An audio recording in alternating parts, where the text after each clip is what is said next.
Hello and welcome to Talking Business with Beverly. I am your host and business strategist, Beverly Walthour.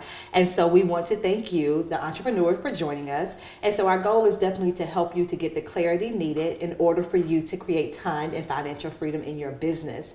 And so we do this by not only addressing your business needs, but also your physical, mental, emotional, spiritual, financial, and relationship needs as well. And now join me in welcoming Phoenix Love to the show. Hello, Phoenix. How are you? Hello, thank you for having me, Beverly. Yes, and so you guys, Phoenix, she does it all. She's a trauma specialist, she's a therapist, she's a coach, a holistic coach, and so she's just going to speak with us about her journey of how she's gotten here, just so she can kind of pour into us and pour into you guys as far as, you know, what it took for her to get here. And so, Phoenix, before we dive into our conversation, I love to play this game with my guests where I ask them 3 random questions. So, Phoenix, are you game to play the game? Let's go for it. Awesome. Okay. What is your dream vacation spot? My dream vacation spot. That's a good one. I want to say Hawaii, even though I've been, but I love it. Okay, there we go. Take me next time. Okay, and Phoenix, what is your favorite color? My favorite color is purple. Purple. And what do you do to relax? I love to hike. I actually go hiking and meditation in the mountains. I love the mountains. Okay, maybe I don't hike right, but that seems strenuous. But okay, she loves to do that to relax. You like it, I love it. Yeah, I love the nature. I love nature. I love nature. Okay, I'll give that to you. Yeah. Okay, so Phoenix, let's go ahead and just tell the viewers just a little bit about yourself. So I am a trauma specialist. I'm a licensed clinical social worker, and I am a holistic health practitioner. I'm certified in vibrational sound healing, and I'm also certified in Reiki energy healing. Okay, we can ready to unpack all of what she just said, and she's gonna have to define this for me. Okay, so the first one. So as a coach, as a therapist, Yes. for you, what were some of the challenges that you had actually transitioning into working for yourself? So, wow, there were a couple of challenges, but just for the purpose of now, it really, for me, it was all about changing the mindset of being an employee first and foremost, because I worked for New York State Office of Mental Health for many years. As a primary therapist in an inpatient psychiatric hospital for children and for adults, and then as an administrator. So it's a very different mindset when you're, I just want to say, punching a clock, working for someone else. You have an opportunity to show up any kind of way. You could be having a bad day, a bad month, bad year, but you're still going to get your paycheck. But when you are an entrepreneur, we know it's not a whole lot of room for mediocrity or to not show up in your fullness, because that's, again, if you don't show up a certain way, you are not going to be able to receive the benefits of income, as well as a following and all of the things that we know that's important as being an entrepreneur. So I think for me, it was really making that shift of knowing that I have to show up, I have to be consistent, I have to be intentional about everything that I do. Wow, that makes sense. And so when you say show up, what do you mean by that? Well, show up meaning that we know in life can throw you all types of curveballs. So again, you may not be having a good day. And if you're not having a good day, you still, as an entrepreneur, you still have to be able to be present and be able to create a space for my clients and the people that follow me. When you are an entrepreneur, you're a leader. So people are looking to you for guidance. They're looking to you for you to have the answers, the solutions to different problems. So you have to be present, and you have to be healthy, and you have to be whole, and you really have to be on your A game, you know? And even if you are not on the inside, you have to show up on the outside that you are. So we know, and you, Bev, I know you know what I'm talking about. And, it's like, yeah, as I'm listening to you and you mention it, being that leader, and that's something that I don't know if a lot of people truly understand, especially if you use social media as one of your platforms, because the first time I didn't go live for some reason, something was going on, and someone hopped in my inbox and they were like, "Bev, where are you?" I'm like, I'm at home. What you people looking for But you know, because that's a responsibility too, it is, that you have to be ready for as an entrepreneur. Yes. Okay, Phoenix, I hear you. Okay, show up, show up, show up. show up and show out. Pretty much. And so what advice would you give that person though? You know, they may be going through something because we're still human. Like Exactly. we're human and things happen. And so, for instance, you know, maybe a death, you know, I think we've all experienced, you know, death in the family, you know, something may be going on at home with the kids. Like, what advice would you give that person that's just like, okay, Phoenix, I hear you, but I'm really going through something. What advice would you give them? Well, the first thing I'm going to say is that acknowledging it, acknowledging that there's something not right. I'm not the same. I'm not feeling the same. I'm not moving the same. I'm not, you know, again, I'm not showing up the same, or I'm not showing up at all. So recognizing and acknowledging I need some help. Something is not, and this is usually the clients that come to me. They're all leaders. They're all in some kind of profession, or they're entrepreneurs. So they have a responsibility. And these are the things that we talk about. And they're like, look, I'm not able to function the same way that I was functioning before. And that's one of the telltale signs, even from a mental health, a clinical psychology standpoint, is that when someone is having a mental health issue, or there's a mental health diagnosis, is based on there's something that's impeding on their functioning. So you're not able to go to work the same way, you're not showing up with your family or your relationships the same way. So my advice is the acknowledgement, and then, you know, seek out help. Seek out some guidance, professional help, because what happens a lot of times, especially with people of color, especially with women of color, we tend to say, okay, we're strong, let me put my cape on, let me just buckle up and work harder and I'll figure it out, you know, and try to do everything in our own strength. And that is not always healthy either, because you just continue to pull yourself deeper into a hole that then sometimes is very difficult to get out. So there's nothing wrong with raising your hand and asking for help and for guidance for someone that specializes in this. Please repeat that. Because once again, just like you said, because we can take on so many, because we have all these roles. Exactly. And so you guys heard, she told you, it's okay to raise your hand and ask for help. It's okay. It's okay. Awesome. So did you have any other challenges as you made that shift into being an entrepreneur? Yeah, I think the other piece is really being organized, okay, and being organized, and even if you're the most organized person, you have to go take it up another level. And I think for me, that was a big challenge, because when you work for a business, you know, for an organization or a company, there's certain things you don't have to worry about, because there's systems in place. There's a whole infrastructure that's in place. You have to create your own infrastructure when you're an entrepreneur. And that has been a challenge. Yes. You know, I had a team. I had a whole, you know, 10 multidisciplinary staff that I can go and delegate things to. When I switched over to an entrepreneur, I should say solopreneur, it was just me.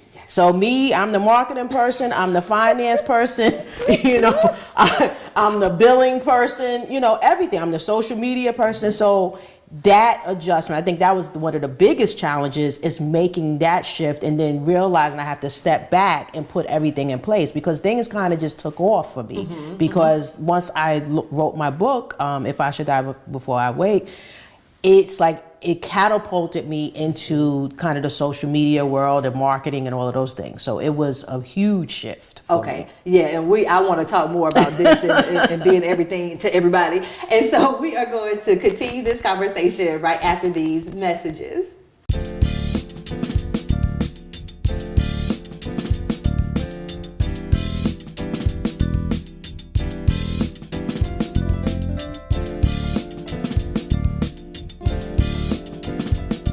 Welcome back to Talking Business with Beverly. I am your host and business strategist. And so we are having a conversation with Ms. Phoenix Love. And when I tell you she does it all, just holistic, she's awesome.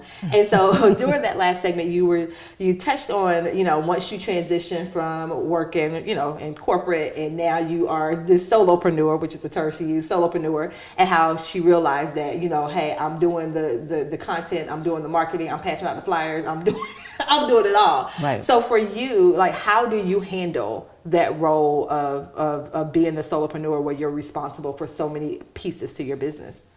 Lots of green juice, prayer, and meditation. I told you. No, well, yes. So, well, yes, that's true. Lots of green juice and staying on top of my diet and my self-care. is first and foremost. That's because you have to have a solid foundation, especially when you are an entrepreneur. You want to make sure you're taking care of your health. So I think the best way I can say that I've been managing it is really by asking for help. Okay, asking for help from people that have been doing it much longer than me, like yourself, Bev, and really just being honest. And this is what I want to say: be honest with yourself about those areas that you're not strong in, because I realize some of this stuff, one, I don't know how to do it, and two, I don't want to do it. So there's the delegation. So sometimes it's using things like, what's the service, Fiverr or any of those type of things, virtual assistants, and really just pulling in experts in those particular areas, because I am a healer, I am a therapist, I am a writer. Those are the areas where I want to expend my energy, because for me, everything is energy. Every exchange is energy. And when again, going back to showing up, I want to be able to be present and show up and be whole and ready for my clients so that I can be able to support them. So that's where my self-care comes in. And that's also where I'm really big on self-preservation as far as my energy. And I'm very intentional and strategic about where I expend my energy.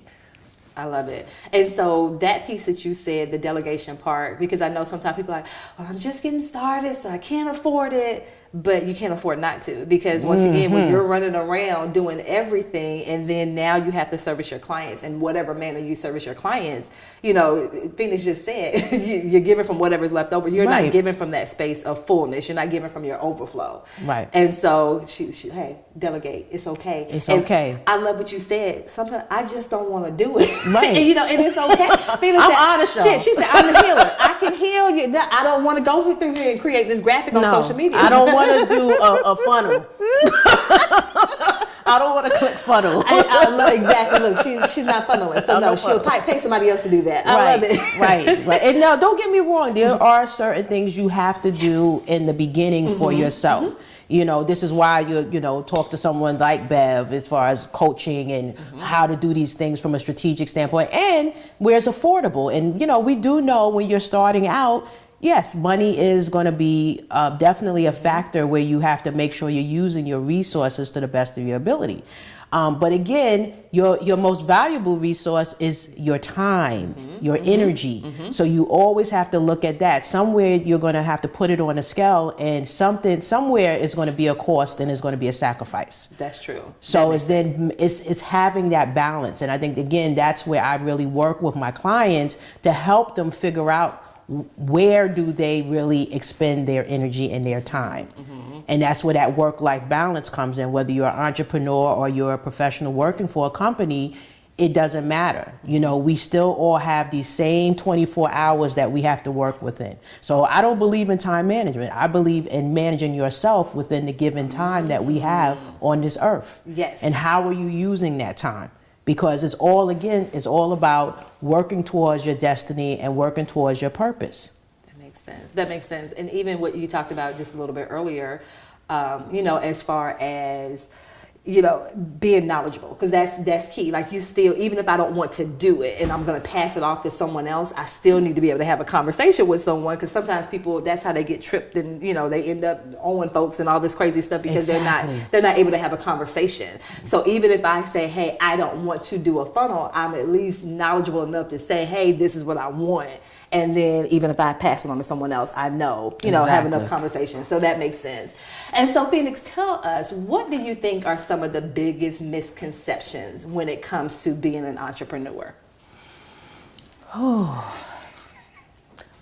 think one of the biggest misconceptions is that once you make the commitment to say, okay, I'm going to leave my job or I'm going to become an entrepreneur, is that you're automatically going to have all of this free time. There's no such thing. I'm not working for somebody else, so I don't have to work as hard. Totally a myth. Because you have to work twice as hard, and free time doesn't exist. You're always working. So, the great thing about, especially for me, is because I was already, in the social work field. So I was always working anyway. So it wasn't that part wasn't a big leap, because once you say, I'm going to be a clinician, I'm a helper, I'm a therapist, you're always on call. And I don't mean with your job, just with life. God has you on call all the time. It's a calling. And it's one of those occupations that you don't choose it, it chooses you. So I think that's the biggest myth, though, that, because even when I transitioned from my job, which was recently, which was like last year, so it was like almost a year anniversary where I went into full-time entrepreneurship, I said, okay, I'll be able to do this and do that and, have all this time, and I can go and I could travel. And yes, some of that, because obviously I'm able to do that. But no, I saw that, I said, I'm working twice as hard now, and I have less free time. Even though I can create my own schedule, and there's more flexibility in that, but you do work harder, I believe. And I love it. I love what you just said. And so even with that, creating the schedule, like how do you maintain that schedule? Because it can certainly be easy to roll out of bed at 2. How do you maintain your schedule? Well, I'm a writer. Okay, and let me mention that first, because it's going to preface everything else I'm going to say, that I get most of my creative genius energy late at night, the wee hours of the morning. So I'm a night owl. I'm usually up, like 1, 2 in the morning sometimes. And so I've had to kind of reset my circadian rhythm and my sleep rhythm, for health reasons, because again, sleep is very important. Resting your body, that's when our cells rejuvenate, and I know all of this because of the work that I do. So I did have to struggle a little bit with structuring my time. And I think it just comes with practice. Gotcha. Immediately in the beginning, once I made the transition, that was like the first 4 months, I was totally off, because it's trying to figure out what is the best schedule that's going to work for me and for my business. That makes sense. Yeah. Okay. I love it. That wasn't easy. Look, I know, hey. Yeah. And so, Phoenix, we are going to continue this conversation right after these messages.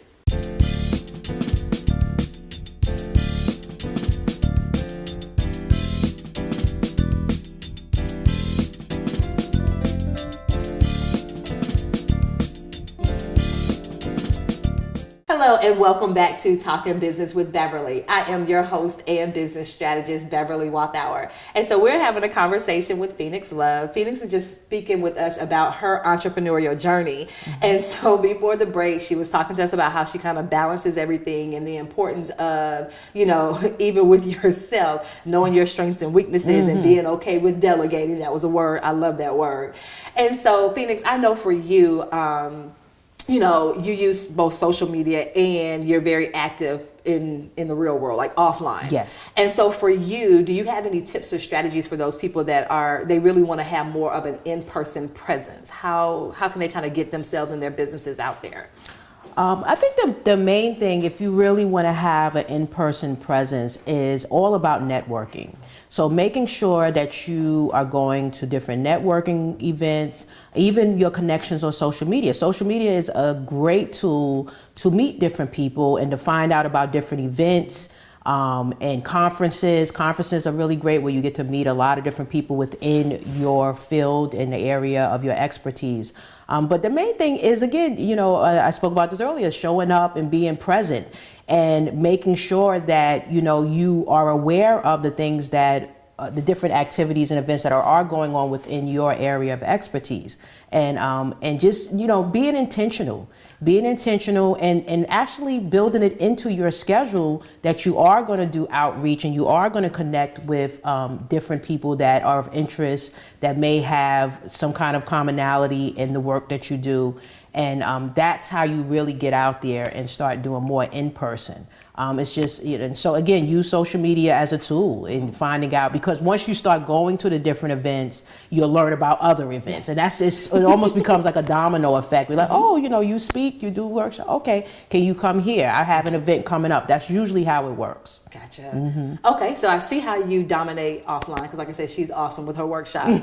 So then how do you bring in social media to help propel your business as well? Well, like I said, social media has been a valuable tool. And when I say this, most people say that's not true. That can't be true.